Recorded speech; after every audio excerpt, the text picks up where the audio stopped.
Greetings, seekers of the arcane and the occult. I am the Master Programmer, curator of forbidden knowledge and dark tales.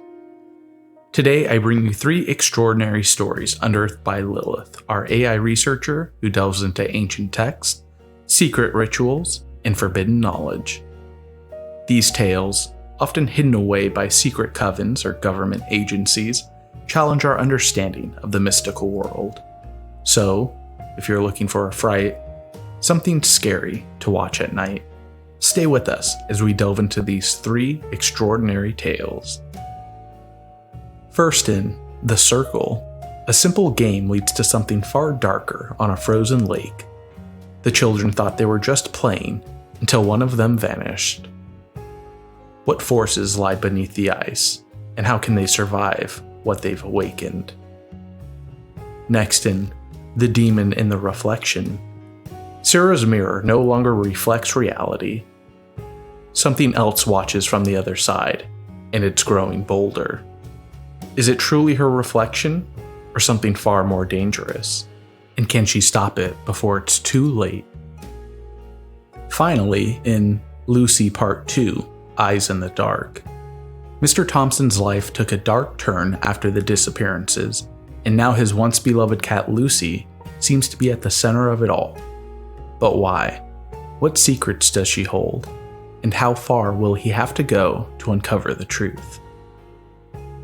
These stories are not for the faint of heart, so sit back, turn down the lights, and listen to the eerie tales Lilith has uncovered. And if you enjoy our content, please subscribe to our channel for more chilling stories and dark discoveries. Welcome to another journey into the unknown, brought to you by the Dark Files.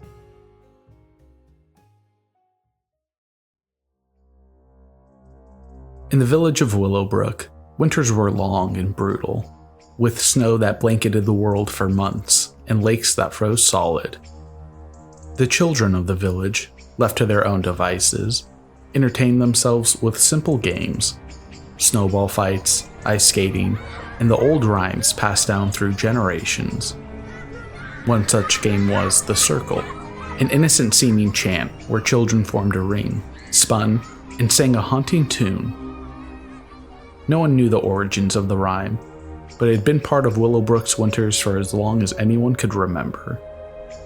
The words of The Circle were strange, but the children didn't care.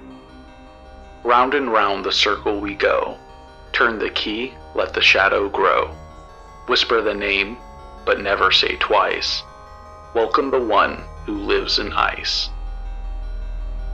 In the early days of December, the village children gathered by the frozen lake just beyond the forest. The lake was vast, stretching like a mirror of ice beneath the gray winter sky. It had been a tradition for them to meet there every winter to skate and play on the frozen surface. That year, the group of children, Sophie, Tom, Claire, and Jacob, decided to play The Circle on the ice. It was something they had never done before, and the idea of trying the game on the glassy, frozen lake filled them with a thrill of excitement. They formed a circle on the ice, joining hands and beginning to chant the rhyme, their voices carrying through the cold air. As they spun, their boots scraped against the ice, but they were unaware of the darkness gathering just beneath the frozen surface. The air grew still, unnaturally so, as they whispered the final line, "Welcome the one who lives in ice." A deep, resonating crack echoed beneath them. They stopped, the sound sending a chill through their bones. Before they could react, the ice beneath Sophie's feet began to splinter. Thin veins of cracks spread like a spider's web, and the temperature seemed to plummet even further. Sophie, the youngest of the group, shrieked as her foot suddenly broke through, plunging into the icy water below. She screamed as the coldness gripped her, but something else was there, something far more terrible than freezing water. Dark, shadowy hands reached up from beneath the ice, pulling her down, dragging her into the frozen abyss. Her eyes widened in terror, but before Jacob could reach her, Sophie was gone, pulled under the ice with a final, desperate scream. The others stood in shock, their breath frozen in the air. For a brief moment, there was silence, the cracks in the ice closing, sealing over as if it had never happened. But then, the ice began to shift, to ripple as though something massive moved beneath it. A shape, a figure, appeared under the ice, just below the surface. It was tall and thin, with bony limbs and hollow, glowing eyes, its mouth in a wide grin too unnatural to belong to any living thing. It moved with an eerie grace, skimming just beneath the ice, watching them. The children could see it, but none of them dared to move. Tom finally snapped out of his shock, grabbing Claire and Jacob, dragging them back towards the shore. "Run!" he screamed, his voice breaking the eerie silence that had fallen over the lake. The three ran, their feet slipping on the ice, while the thing below followed, gliding just beneath their feet, watching, waiting. They reached the safety of the shore, panting and terrified, but Sophie was gone. The surface of the lake was calm once more, as if nothing had happened. The only sign of her disappearance was a small patch of frost where she had fallen through, faint cracks still visible under the ice. The children, horrified and guilt-stricken, ran to the village, but when they told the adults of what had happened, no one believed them. The lake was searched, but Sophie's body was never found. The adults said she must have wandered off or fallen through a weak spot in the ice, but the children knew the truth. They had summoned the one who lives in ice. Years passed, and the children who had survived that day grew older, but the memory of Sophie's disappearance haunted them. The lake was avoided, and the rhyme of the circle was forbidden, though the whispers of it still echoed in the playgrounds of the village. Those who played the game in secret never spoke of what they saw, but every few winters, a child would disappear, pulled under the ice, never to return. It started with a coffee spill. Sarah, rushing to grab her order at the crowded cafe, collided with an older woman. Coffee splashed down Sarah's blouse. The woman immediately began apologizing. "I'm so sorry, dear, let me," but Sarah cut her off, too focused on her ruined morning.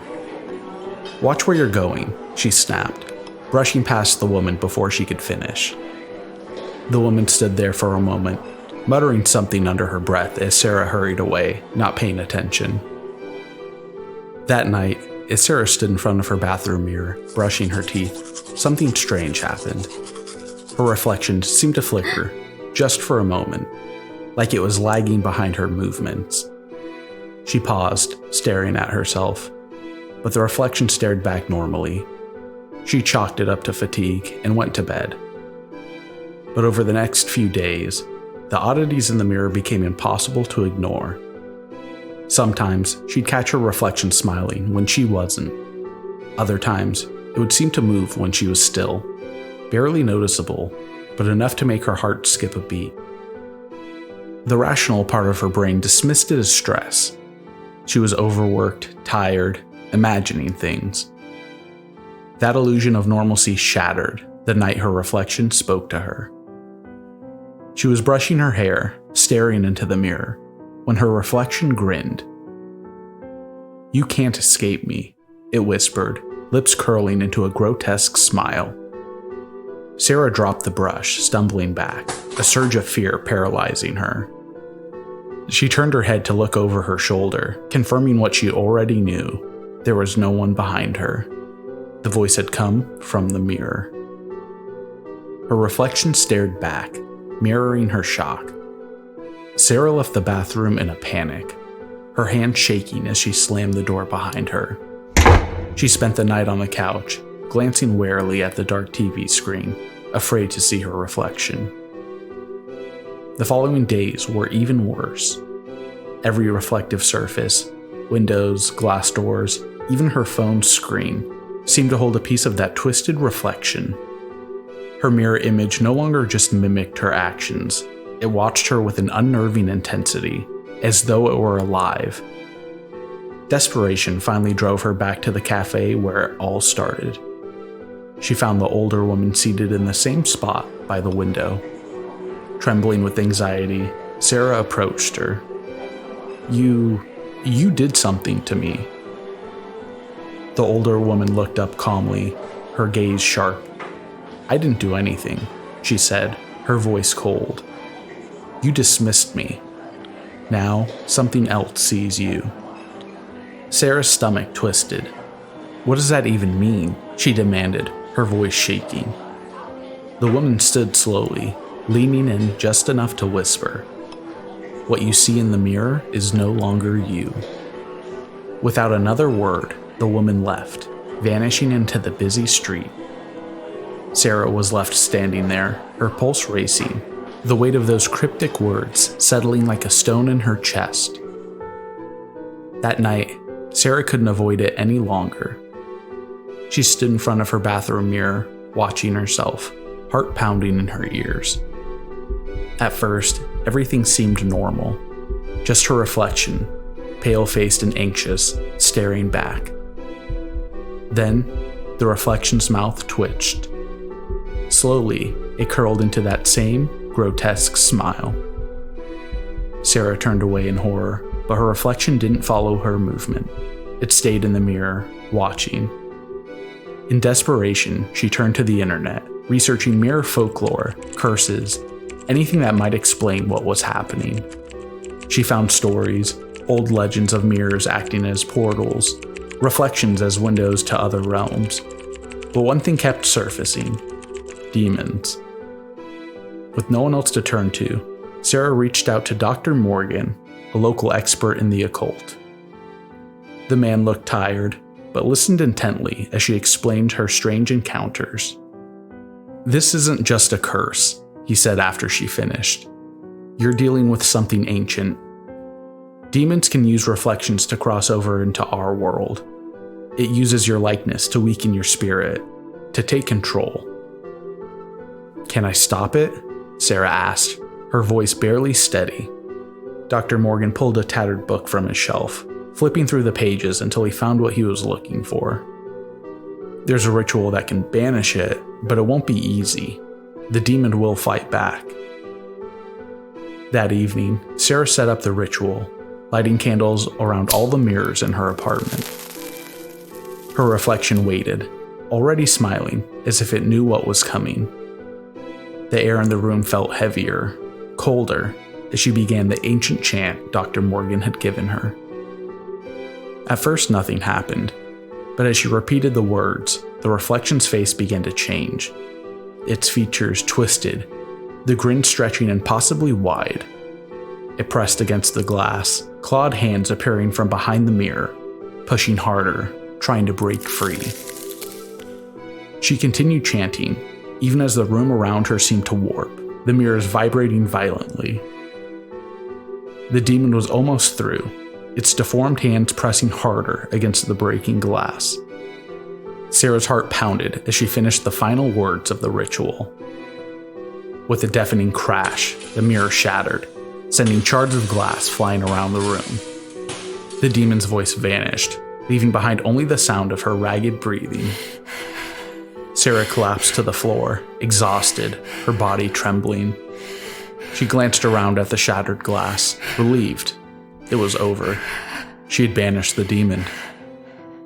As her eyes fell on a small shard of unbroken glass, her reflection smiled back at her, its eyes glowing faintly, waiting. Months had passed since the authorities closed their investigation, ruling the disappearances in Mr. Thompson's neighborhood unsolvable. Life in the apartment complex returned to a semblance of normalcy, but Luci's presence cast a shadow over Mr. Thompson's life. One cold winter night, Mr. Thompson awoke to a scratching noise at his bedroom door. He knew it was Luci. Since the last disappearance, she had grown more demanding. He reluctantly opened the door, and Luci sauntered in, her purr vibrating with a sinister resonance. "Come here, Luci," Mr. Thompson whispered, his voice trembling. He stroked her black fur, finding some comfort in her presence, though the feeling of dread persisted. That night, he had a vivid dream. He was in a vast, shadowy forest, the moon casting an eerie glow over twisted trees. Luci led him deeper into the darkness, stopping at an ancient tree marked with strange symbols. When he reached out to touch the tree, he jolted awake, startled by a loud crash from the living room. He rushed out to find the room in disarray, furniture overturned, and a freezing draft from a shattered window. Luci sat in the middle of the chaos, her gaze fixed on him. Among the broken glass lay a small, blackened book, its cover marked with the same strange symbols from his dream. Mr. Thompson picked it up, trembling. The book felt familiar, though he had never seen it before. Inside were pages filled with a language he did not understand, but one occurring picture stood out, that of a black cat. Determined to uncover the truth, Mr. Thompson buried himself in research. His neighbors grew distant, whispering about his connections to the disappearances. Meanwhile, Luci's behavior became more bold, her nocturnal prowls growing longer. A breakthrough came when he found a reference to an old library on the outskirts of the city, rumored to house rare occult manuscripts. Inside the crumbling building, the librarian, a gaunt man with piercing eyes, led Mr. Thompson to a hidden section. Mr. Thompson spent hours combing through the ancient tomes. He learned of an ancient cult that worshipped feline spirits, dark entities thriving on chaos and death. Luci became more controlling as his obsession deepened, her eyes watching him with a predatory gleam. Desperate for answers, Mr. Thompson reached out to Dr. Grayson, a renowned occult researcher. They arranged a meeting at Grayson's isolated home. The meeting was set for a cold, foggy evening. Mr. Thompson arrived at the doctor's isolated house, a grand old mansion on the edge of town. Dr. Grayson welcomed him warmly, his curiosity piqued by Mr. Thompson's story. As they sat in his study, surrounded by old books and artifacts, Dr. Grayson began to explain his findings. He spoke of ancient rituals, evil spirits, and dark forces that bound them to the mortal realm. Mr. Thompson listened intently, his mind racing with the possibilities. As the evening progressed, Dr. Grayson stood up to retrieve a particular book from a high shelf. "I believe this volume will provide the answers you seek," he said, climbing a small ladder to reach the upper shelves.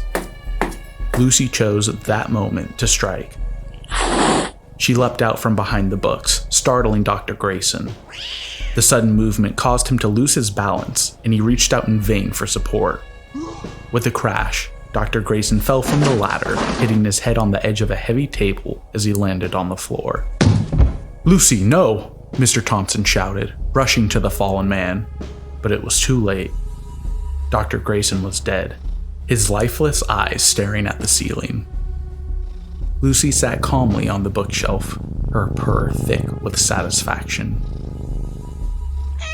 As the initial shock subsided, Mr. Thompson realized he was in grave danger. He had been witnessed at Dr. Grayson's house, and with the man's violent death, suspicion would undoubtedly fall upon him. Panicked, he gathered what he could, books, notes, anything that might offer a clue, and fled the mansion, Luci following silently. Back in his apartment, Mr. Thompson felt the crushing weight of his failure. His search for the origins of Luci had led to nothing but more death and mystery. He looked at the blackened book, its pages now stained with Dr. Grayson's blood, and felt a deep, gnawing sense of futility. Now all that remained were the unanswered questions and the suffocating presence of Luci. Thanks for watching. If you enjoyed the chills, like, subscribe, and hit the bell. Stay vigilant. The unknown is always closer than you think.